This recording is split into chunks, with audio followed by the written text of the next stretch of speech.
California in the early 2000s. The sun is shining, the birds are singing, and solar installations are on the rise.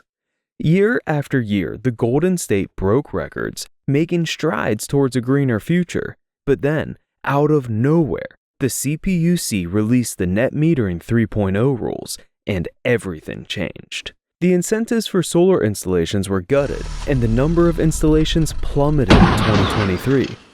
It's like if the sun went on strike. But fear not, my friends, the future is bright, pun intended, and there are still ways to continue towards a cleaner, more sustainable future. A group of advocates across the state sprang into action and ensured that lawmakers understood just how mad everyone was. Here's footage from when I attended an event for Assemblymember Laura Friedman. Notice how few people were there. So when I spoke to her one-on-one at the end and suggested that we may need to use the government to override the CPUC, she actually remembered our conversation. She wasn't the only one. In fact, there were lawmakers all across the state having similar conversations with other advocates. Laura Friedman ended up joining forces with several other lawmakers to propose a whole smorgasbord of bills to fix the situation. As I read through these bills, I just kept getting more and more excited. We really have a chance to reverse all of the horrible changes that greedy corporations have made in the last year. Check them out. AB 1999 would cap any possible utility tax at $10 a month and ensure that it isn't allowed to increase faster than inflation. AB 2619 aims to ensure California meets its renewable energy goals by requiring the CPUC to establish clear net metering rules designed to ensure that the installation of renewable energy systems in disadvantaged communities keeps pace with the statewide rate. It also forces the CPUC to set rules which will help the state meet its renewable energy goals.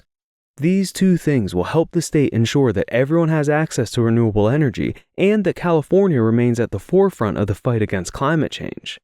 SB 1374 would allow farmers, renters, and schools to use solar energy produced on their property. I know it sounds silly, but this is reversing a very real rule that the CPUC put in place.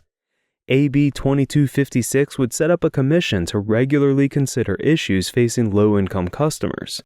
AB 2054 prevents former members of the Energy Commission from getting employed by companies regulated by that commission for 10 years after their service ends. I know that's already a lot, but I haven't even hit my favorite one yet. Check out SB 938. This bad boy packs a punch by making violations of its provisions punishable as a felony. That's right, it's not messing around. It's all about prohibiting private utilities from using ratepayer funds to lobby. But wait, there's more. This bill recognizes that some utility companies may try to shrug off any fines as just the cost of doing business. SB 938 has a secret weapon to counteract this, the Zero Emission Equity Fund. This fund will be fueled by fines resulting from the bill and will aid low-income households in making the switch to zero-emission appliances. Boom! Mic drop. Actually, not yet. There's one more. So this last one may not be as big of a deal as the others, but like I remind my wife every Christmas, it's the thought that counts. AB 3118 would make solar energy the official state energy of California. We've done our part by convincing the legislators to introduce some crucial bills, but now it's your turn to step up to the plate. Check out the link in the pinned comment to find your state assembly member and senator.